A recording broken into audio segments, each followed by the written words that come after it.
أعوذ بالله من الشيطان الرجيم. بسم الله الرحمن الرحيم.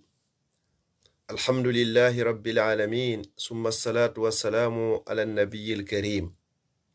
الحمد لله على نعمة الإسلام وكفى بها من نعمة، ثم الصلاة والسلام على المبعوث رحمة للعالمين محمد بن عبد الله وعلى آله وأصحابه ومن تبعهم بإحسان إلى يوم الدين. أما بعد، السلام عليكم ورحمة الله وبركاته.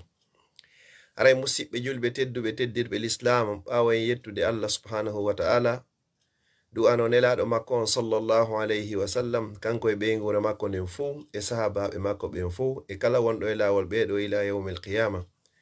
أراي مسيب نمودون كدينة إكاين عبد الله جلو بريكسل سلمني on salminango l'islam salminango yimɓe aljanna ka aljanna. Mi toriki Allah yo Allah waɗan on fo moɗon jeyaɓe yimɓe aljanna. Yo Allah ndikkin kala nawnuɗo julɗo, yo Allah yaafo kala fatiɗo julɗo, yo Allah ɓeydan kala jogiiɗo, yo Allah okkor kala mo jogaaki ya rabbal alamin. Yo Allah yaafano e mawɓe men ardiɓe fop e dendangal ardiɓe julɓe jogiiɓe kaydiji ɓe, yo Allah hon nafirɗi waɗa barki e majji. ɓe jogaaki ɓe ngadi Allah okkorɓe kaydiji wonduɗi nafa e barki. Sukaaɓe meɗe wonɓe e hoore laawi ɓe en toriki Allah yo Allah reenuɓe, ayna ɓe, hiwa ɓe, danda ɓe, lumbina ɓe hoore jam moƴƴere, moƴƴinana ɓe seena e maɓɓe on ka ɓe woni e seenorade ton. Mi toriki Allah subhanahu wa ta'ala yo Allah hon fuulin l'islam, yo Allah wurno en koyen julɓe, o ƴettita en hara koyen gomɗinɓe. Allah bajjo sewɗo wawɗo mo ronkata yurmeteɗo wiyeteɗo arrahmanur rahim. En torora o inde makko ɗen fop e sifaji makko ɗin fop e inde makko ɓurde mawde nden tawata so torrama nde o jaaboya. Yo Allah yaafo en bakkatuji meɗen ɗi fuu majji, janɗi, fanɗi, suuɗi, feeñi, ko anduɗen fimum e ko anda fimum, ko faljuɗen e ko tewiɗen e ko en anda fimum ya rabbal alamin. Ala yaafotoɗo bakkata siwana Allah. E weltanike o Allahjo subhanahu wa ta'ala on taguɗo en waɗi en julɓe. Nema ɓurɗo e mawde nemaji ko Allah neminiri en ko nema l'islam. Sa fini a tawi ko a julɗo hiɗa wurude hoore dina l'islam, ko wodanma hande gadi ko toragol Allah yo Allah ƴettete l'islam. Allah mi torike ma wurnu men ha ka gurdam moƴƴani men. Allah nyande tawata ko o laakara woni ko moƴƴani men, Allah ƴettitu wonkijo amen ɗi nden nyande. Yo Allah taw ɗi ɓalli amen e ɓalli mawɓe amen e dendangal julɓe fof hara ko itagana ko geɓal aljanna. Allah min torikima inde ma nden ɓurde mawnude nden tawata pellet sa torrama nde a jaabinay e sifaji ma ɗin fop wata waɗan yiide jahannama geɓal e ɓalli amen ya rabbal alamin. Haray ɓawo ɗum ɗo hiɗen jarna o Allahjo subhanahu wa ta'ala bagorɗo ɓe sonnaɓe, o okkiɓe nema mawnuɗo mo o kaari duhiɓe ɓen. Ko hombo woni on nema? Sonnajo tawata kanko lewru be lewru taway o yiyay ella makko. So yi ella makko on, Allah ɓay yiɗamo sonjude, yiɗamo tampingol. Allah inni mi okkima ko juulde nden, ko juulaynoɗa kon ɗum ɗon mi okkima. Mi windante baraji wasi tawi a juuluno, haysa juulari kono ɗamari baraji juuluɗo. Amma korka kanɗon ɓay ko nde wotere arata e nder hitande nden ɗon kadi mi newinanima, mi okkarima kono hiɗa wawi yoɓitirde seeɗa seeɗa yeru balɗe ɗe nyawliɗa ɗen e nder hitande nden fof aɗoya sumaye arde. Emba Allah no moƴƴi honno. Amma an gorko on, yo Allah dandu hakkile ɗen iwde ka hoore, haray ala hay e nokku siwona haray hino waɗɗima haray juulugol. Hande ko mi faalete andintinde hoore an ɗo, go'o tagu du'anagol mawɓe meɗen, mawɓe Fuuta Jalo, kaɓe wawi wonirde wo fatiɓe fop yo Allah hokkuɓe aljanna. Wuruɓe fop yo Allah ɓoynude e maɓɓe ha wawa so tawi luttay. Hiɓe sincani en piiji ko tawata l'islamu on ari tabintini goɗɗi, l'islamu on ari wurti goɗɗi, l'islamu on ari inni ɗiɗo ɗi moƴƴa. Hande ko goto e ɗin ɗon wonɗe yewtude ko adi ko taw toriki Allah subhanahu wa ta'ala on ɓe yangige fi meɗen yo Allah yaafo fatiɓe, luttuɓe yo Allah ɓoynuɗen e maɓɓe. Haray siɗa faala yo du'a ma jaabo, du'a no mawɓe ma ɓen kala ka toraniɗa hoore ma. Yo Allah ɓoynuɗen e ɓe mawɓe. Nelaɗo sallallahu alayhi wa sallam ɓe toranino o sahabajo wiyeteɗo Abdullah ibnu Abbas, ɓe inni yo Allah faamin mo dina, famina mo Qur'ana, famina mo ko wiyete kon ta'wil.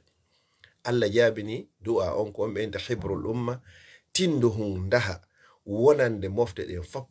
Kala faalaɗo firo alqur'ana no laaɓiri yo yiido e Abdullah ibnu Abbas radiyallahu anhuma. Oɗo no ngo wi goɗɗo arno landi mo inni wo kanko o anda gollal moƴƴal ɓuraygal naɓugol goɗɗo aljanna ɓuri ɗiggangol nene e baba. O anda gollal moƴƴal ɓuraygal welde Allah ko Allah weltoranayma ɓuri ɗiggangol nene e baba ɗofto yummama e bemma.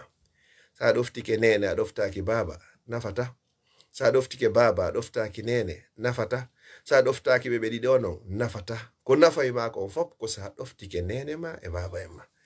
Yalla arsuko en ɗoftagol ɓe yangano ɓe kurkano ɓe teddina ɓe nyammina ɓe holtina ɓe weltina ɓe foti hiɓe wuri foti hiɓe maayi. Haray hande non fina tawa on ko mi yewtata ko fika jombere fawgol sonnajo ko wi'ete kon seleli. Wandi mawɓe ɓe makay wo bila no ganin seleli, bila no ganin seleli. No wodi ko wi'ete bila, no wodi ko wi'ete seleli. Bila on wonande enen koye paykoy wonɓe mawnirde telen Europe ga ko paykun kunkun teddinama. O teddinama ko ɗum won yewtirde tikka teddingol haray ko mawɓe men tedduɓe woni yendarden e darden e daroyeɓe. Ko si on tigi teddinama ko bila o ɓornete ko ɗum woni si o sunninama.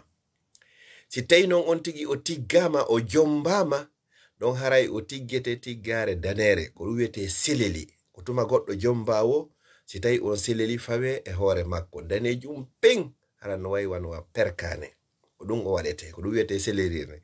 Jon non goɗɗo o fawatake seleli o fawaka bila ko ɗum ɓeyna bila on taw woni ganin seleli on bi mana ko bila on adi seleli on. Ko ɗum neɗɗo fo neɗɗo o heɓay inɗe tati e gurnam makko. Nyande ɗum ɗon hewtan ma wo nde nyande inde ko fembaɗa ko nde nyande nde majjey. Goɗɗo so jibinama ɓe innaymo Boubacar, Amadou, Abdoullahi, Aissatu, Fatumata, Zeinabu, Ruqiyatu inɗe ɓe jonnata mo. Kono nyande o teddinawo nde nyande inde nden nde majjey ko o noddirte ko betijo on. Nyande o jomba wo kadi nde nyande inde nden kadi majjey ko noddirte ko jombajjo on. Nyande o laati fure wo kadi nde nyande inde makko nde majjey ko noddirte ko fure on. Enen fop meɗen hiɗen habbi ɗiɗo. No wodi woɓɓe ɓe feƴƴinino ɗi tati non. No wodi woɓɓe ɓe feƴƴini ɗiɗiji ɗin bila on feƴƴino seleli on feƴƴino hande kadi ɓe habbi noddirede fure. Pellet la shakka feere wo ala nyande go en noddirte hino fure on kawali. Maɗum fure o yitaka. Ko imma hino fure on wattino yemmo. Maɗum o maayi fure yitaka haray yo Allah yaafo mo. Kono pellet nyande go a noddirte fure. Toriki Allah nde ɗen noddire nde nyande yo Allah taw hara ko e yaafaɓe. Jonno ko honɗum woni jom bajjo ko jon aaden goto. Ila nyande ƴettaɗa ɓe fawi nden tiggare ɗon ka hoore ma danere peng. Wulluɗa nena yo nenan nene bora yo boran baba. Nyande wulluɗa ɗum ɗo wo. Nde nyande haray a fawama ko wi'ete kon seleli on ko ɗum woni nden tiggare ɗon. Ila nden nyande non ɓe jonnama inde ɓe inna ko jom bajjo ko jon aaden goto. Hari nene ma no jeyma. Hari baba en ma hino jeyma, koto ma hino jeyma, minyam ma hino jeyma, bappa ma no jeyma, kaw ma hino jeyma, yaye ma no jeyma, bolonda no jeyma, musidal ma fop no jeyma. Ila nden nyande ko jeyma wo ko Modiba. Ko ɗum woni a joni jomba, jon bajjo. Ko ɗum woni jon aaden goto. Ko on ɗon woni ko fewjata fima. Haray hande kadi si Allah ene laaɗo makko on feƴƴi haray ko ɗo woni ko andi kon fima ko ɗo nananta ɗoftotoɗa. Haray aljanna ma on ko koyɗe oɗo woni fodde ko a ɓeygu makko. Joni non nyande fawgol ngol seleli on nyande jombere nden hi'e wadde aadaji ɗinɗon e faamu an e faamu l'Islam ɗinɗon haray ɗi yaada e bindi. Ko honɗum woni ɗum si goɗɗo haray hino jombede ɓe ari fawgol mo seleli on ka nder suudu ka ɓe woni ɗon hara sonnaɓe buyi hino nder ton. A nanay hiɓe ewnoɓe inna kala anduɗo ko seedaɗo yo yalto. Nana hiɓe ewnoɓe inna kala anduɗo ko mayraɗo modi makko mayino haray yo yalto. Ɗum ɗo yaada e dina musidɓe julɓe tedduɓe, neniraɓe tedduɓe, bandiraɓe tedduɓe. Dina kan jaɓa ɗum ɗo. Dina kan jaɓa ɗum ɗo. Ɗum ɗo si tawi hara ko aadani haray ɗum ɗo sanzen oɗo haray dina kan jaɓa. Yaltina oɗo fi honɗum fi o seedama. Yaltina oɗo fi honɗum fi modi makko maayi accimo ko fi honno waɗanta ɗum ɗo ɓe inay kamɓe kam hakkille maɓɓe ko ɓe waɗanta ɗum ɗo ko fi wondema si tawi seedaɗo on fawi mo seleli on ma tawama ɗon wo haray wonaɗo e jombede on kadi o seedoyte ma ɗum o mo modi mum maayi acci si tawi o tawama ɗon ma o fawoy mo seleli on kan kadi modi makko maayoyey subhanallah musidɓe julɓe tedduɓe mi fuɗɗora ko adi kon taw ka mayde ko hommo yiɗata sonnajo hay e goto yiɗata ya wondu e motima hara ko o wayata accama accidama he ɓiɓɓe kono ko honɗum Allah yini ka deftere makko fa iza jaa ajaluhum la yastakhiruna sa'atan wala yastaqdimun silaje maɓɓe ɗen timmi ɓe nennantake sa'a goto ɓe adintinantake sa'a goto wona o debbo woni ko wari moti muɗum balle makko lanni nelaɗo sallallahu alayhi wa sallam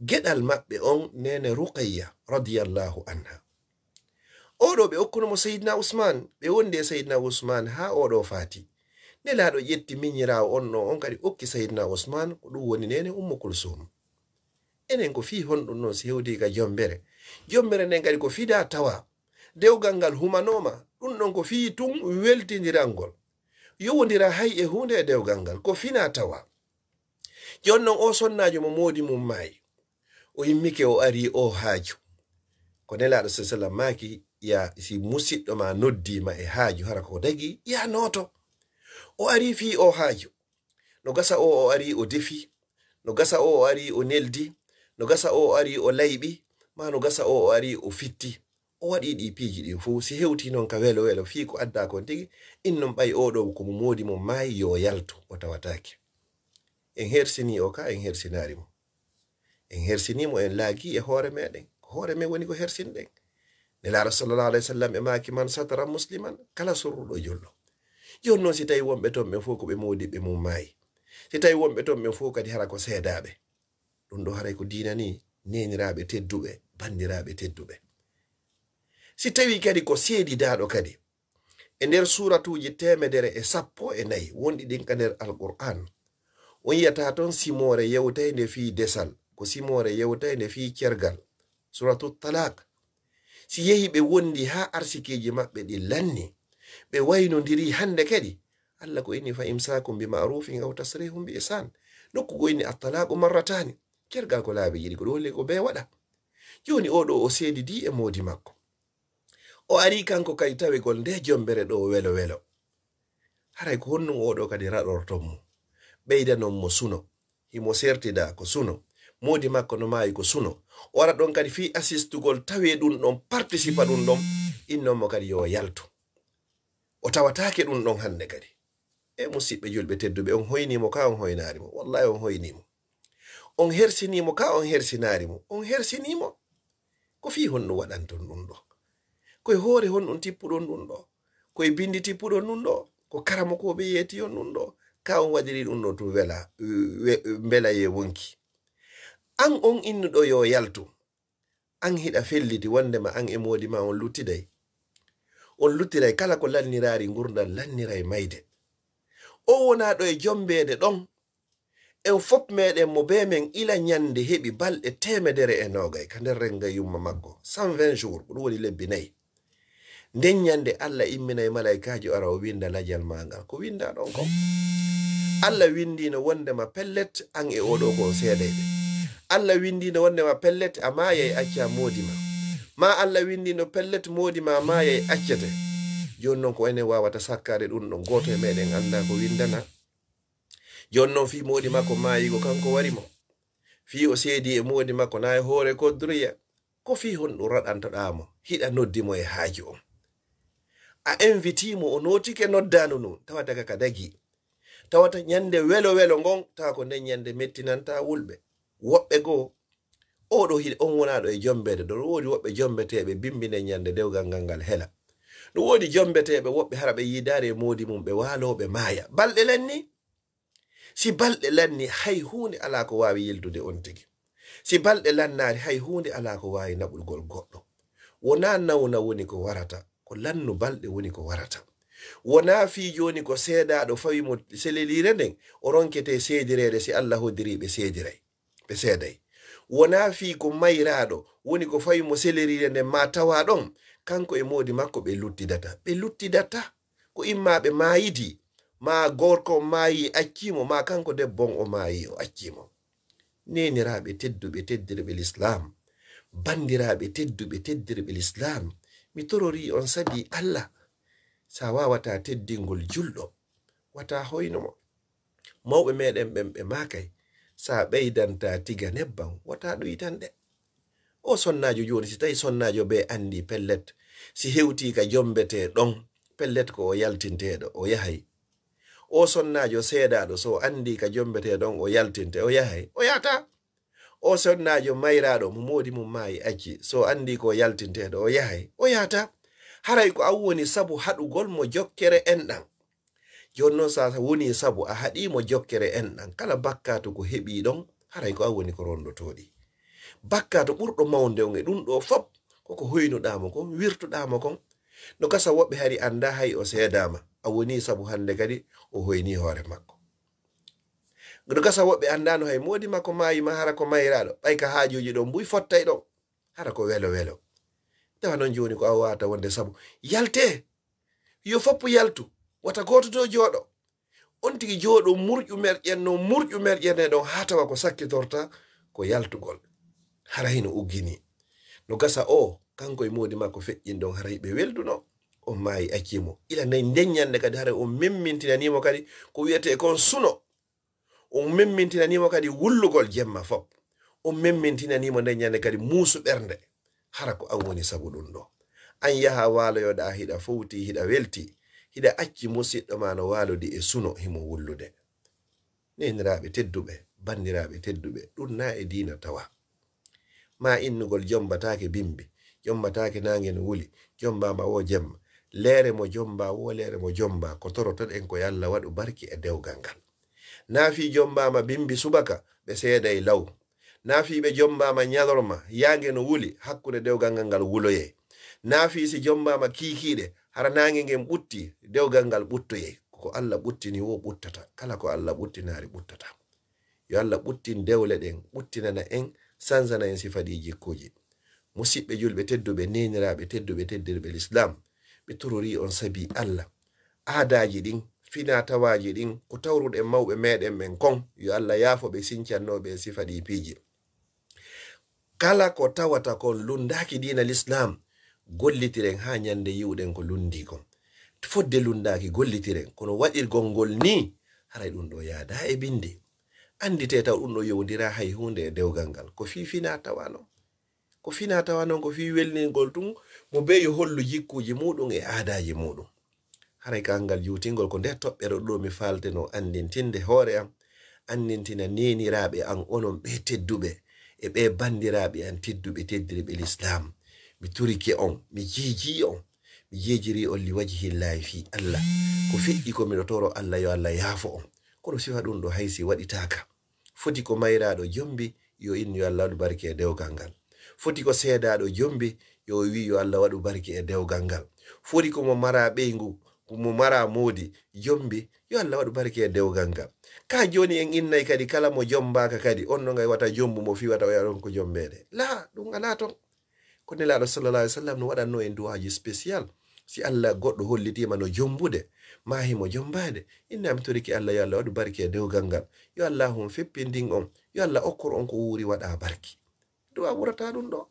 Si Allah waɗi barke e dewgal ngal o feppindini on o okkori on zurriya ko wura waɗa barki haray ko non ɗaɓi ɗum ɗo kadi mo be meɗen musidɓe julɓe tedduɓe yo gomɗin piiji ndan arsike ko Allah hon windan ma kon a wawa mayde haraɗa ɗum no lutti e aduna.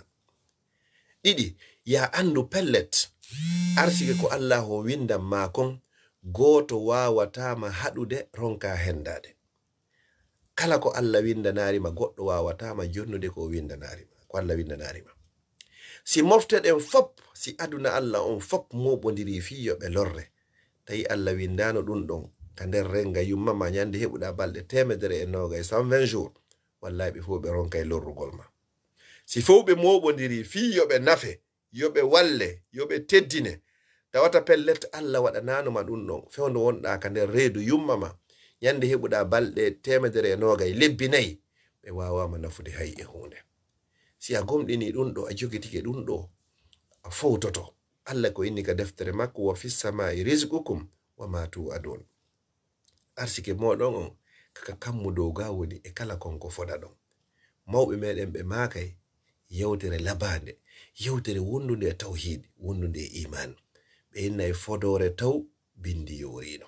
Fodore taw bindi yorino. Ko ɗum woni rufi'atil aqlam, karambi ɗin ɓantama, wa jaffati suhufu, ɗeri kuuɗe yorino. Mi turiki Allah yo Allah taw ko windanano ɗen kon fuu ko moƴƴani en ka gurnan e ka mayde. Allah men fewtima men tororima inɗe maɗen fuu e o jemma tenen, mano tenen no wetude talata. Mi toriki Allah subhanahu wa ta'ala yo Allah ittan kala marɗo ande makko. Allah mi tororima inɗe maɗen e inde ma ɓurde mawnde nden, yo Allah yaafo kala fatiɗo julɗo. Allah mi tororima inde ma ɓurde mawnde nden, yo Allah hum ɓeydu en ɓuttinande leydi lagine. Yo Allah okkor en lamɓe fewuɓe nunɗuɓe huloɓe Allah yiɗuɓe lagine yiɗi ɓiɓɓe lagine. Allah mi tororima inɗe maɗen e sifaji maɗin fop, yo Allah waɗu en laamateri fewundi nunɗundi hulori Allah, yurmetendi lagine, yurmetendi ɓiɓɓe lagine, teddinayɓe lamɓe lagine. Mi toriki Allah men tororima inɗe maɗin fop e sifaji maɗin fop e inde ma ɓurde mawnude nden, tawata se a tororama nde pellet a jaabinay. Yo Allah waɗu leydi meɗen ndi lagine, leydi dogantendi hara wona dogetendi, wondude e dendagal leyɗe julɓe ɓen fop ya rabbal alamin. Allah min tororima inɗe maɗen fop e sifaji maɗin fof e inde ma ɓurde mawnude nden, tawata pellet si a tororama nde a jaabinay. Allah yaafo mawɓe amen, yaafoɗa mawɓe Fuuta Jallo, okkaɓe jannatul firdausil a'la. Allah min torikima wurnu men fodde gurdan no moƴƴani men. Allah nyande tawata ko o laakar woni ko moƴƴani men. Allah min torikima ƴettutumen nden nyande, waɗu golleji amen ni fop hara ko fiima, woɗɗintinaɗi e yingo e nani. Dandamen men sirkangol ma hara meɗen andi ma men anda. Ko wonno ka ɓaawo caméra hum moɗon ɗo ka page meɗen Facebook Lawol Kisal, ko musidɗo moɗon Abdallah Diallo Brixel. Si muyowo o muyi haray en jango si jon jango jaɓi, siko aksu muɗum kadi yo Allah yaafo on.